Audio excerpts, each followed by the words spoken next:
ఒక సిస్టర్ అయితే అడిగారు, ఒక సబ్స్క్రైబర్, మన సబ్స్క్రైబరు, టైర్లలో మీరు ఎలా మొక్కలు నాటుతూ ఉన్నారని. హోల్స్ అయితే ఉంటాయి కదా, మీరు ఏం పెట్టి మీరు మొక్కలు నాటుతున్నారు అని అడిగారు. ఈ బండలు ఉంటాయి కదా, సపోర్ట్గా తీసుకున్నాను. ఇంతకుముందు గోడ మీద పెట్టాను, వంగిపోతున్నాయి. గోడకు వెడల్పు తక్కువ అయినందువల్ల చూసారా, బండలు పెట్టి స్లాబ్ దెబ్బతినకుండా మనం కింద ఈ బండలు సెట్ చేసి పెట్టాను. గమనించండి. ఏమైనా కొన్ని బండలు టైల్స్ ఉంటానులా అవి పెట్టి ఇట్లా పెట్టాను. ఇక్కడ గోని సంచి వేసేసి ఇంకా మట్టి కప్పు పెట్టేయడమే. ఇంకా మీరు ఎలా మట్టి కలుపుకుంటారో ఆ విధంగా మట్టి అయితే కలుపుకోండి. నేనైతే కొన్ని కటింగ్స్ ఉన్నాయి చూసారా, అక్కడ ఎండిపోయిన పుల్లలు అవి వేసి నేను కలిపి పెట్టేస్తాను. నేను బోలిచ్చాను చూసారా, ఈ టైర్లో ఉన్న మట్టి అంతా బోలిచ్చేసాను. ఇట్లా ఈ మూడు టైర్లు ఇలా సెట్ చేసుకున్నాను. ఈ టైర్లు పై భాగము నేనైతే ఒకటి యాక్సా బ్లేడ్ తీసాను, చాలా కష్టమైంది. ఆ తర్వాత శాక్ వేడి చేసి కట్ చేశాను అనమాట. అది వీడియో ఉంది చూడండి, మన పాత వీడియోలలో ఉంది చూడండి. ఇంకా దీని గురించి నేను ఒక వీడియో కూడా తీసాను కదా, పెట్టాను. ఈ వంగ చెట్టు కూడా తీసేసాను, వంకాయలు అసలు కోతులు ఉంచడం లేదు. ఇంకా ఈ పట్ట ఏదైతే ఉందో చూసారా, అచ్చర్లాగా వచ్చేసింది. ఇలా వేసి పెట్టేసుకోవాలా. ఆల్రెడీ ఇది పెట్టింది కాబట్టి ఇంకా మట్టి కానీ కారిపోదు. ఇక్కడ హోల్స్ అయితే పెట్టాను చూడు, వాటర్ దిగిపోవడానికి పోతానికి హోల్స్ అయితే పెట్టాను.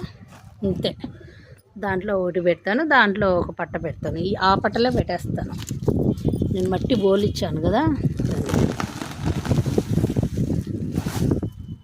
ఇది హోల్స్ పెట్టాను చూడు, ఇది వాటర్ దిగడానికి. చాలా ఈజీ అనమాట. టైర్లు ఇలా ఉపయోగించుకోండి మీరు ప్రతి ఒక్కరు. పడేయకండి టైర్లు కానీ ఉంటే, దొరికితే ఇలా ఉపయోగించుకోండి. ఎన్నేళ్ళు ఇలా ఉంటాయి. మన్నిక అనేది ఇవి 100 ఏళ్ళైనా వస్తాయి ఈ టైర్లు. పాత టైర్లను మనం ఇవి కొనుక్కోవచ్చు కూడా. కొనగంటి చాలా టైం అయిపోయింది ఫ్రెండ్స్, పొద్దుగుకు తీస్తున్నాను. మామూలుగానే తీయాలనుకోలేదు, మళ్ళీ గుర్తొచ్చింది. ఒక సిస్టర్ అడిగారు ఎలా మట్టి నింపుతావు అని. పేరైతే గుర్తులేదు, చాలా కాలం అయిందిలే తను అడిగి. సుమారుగా 3 నెలలు అయిపోతూ ఉంది. 3 నెలల పైన అయింది. 3 నెలలు 6 నెలలు అవుతుంది, సరిగ్గా గుర్తులేదు ఫ్రెండ్స్. కొత్త వాళ్ళు వస్తున్నారు కదా సబ్స్క్రైబర్స్, వాళ్ళకు ఉపయోగపడుతుందని నేను తీస్తున్నాను. మీరు చెక్కలు ఉంటే చెక్కలు పెట్టుకోండి, ఇట్లా బల్లలు ఉంటే బల్లలు పెట్టుకోండి. కొన్ని టైల్స్ చెక్కలు అలా పెట్టాను.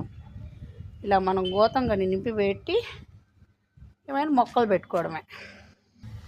బియ్యం సంచులు బ్యాగులు ఉంటాయి కదా, మన రైస్ బ్యాగులు, అవైనా పెట్టుకోవచ్చు. ఇది రైస్ బ్యాగ్ చూడండి.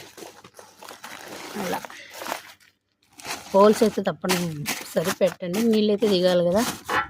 ముందు మనం స్లాబ్ దెబ్బ తినకుండా చూసుకోవాలి ఫ్రెండ్స్. చూసారా, మూడిట్లో నేను ఏం చెక్క నింపేసాను.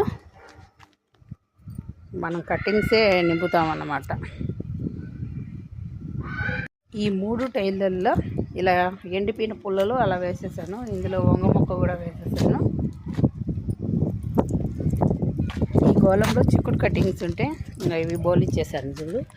చిక్కుడు కటింగ్స్ తీగలు చూసారా, కుళ్ళిపోతూ ఉండదు పుల్లలు. ఇలా ఇంకా మట్టి మిశ్రమం వచ్చేసి ఈ మట్టిలోనే ఈ ఎరువు అయితే కలిపి పెడతాను. ఆ 3 టైర్లకు ఇంకా ఎరువు అయితే వేస్తున్నాను. వేప పౌడర్ బదులు వేపకాయలు దంచి వేస్తాను అన్నమాట. దంచి పౌడర్ చేసి వేసేస్తాను. ఇలా 3 టైర్లను నింపి పెట్టేసి అలా తీగ జాతి మొక్కలు వేసుకోవచ్చు, ఏవైనా వేసుకోవచ్చు ఫ్రెండ్స్. ఇంకా మట్టి మిశ్రమం మీ ఇష్టం, నేను చెప్పనక్కర్లేదు.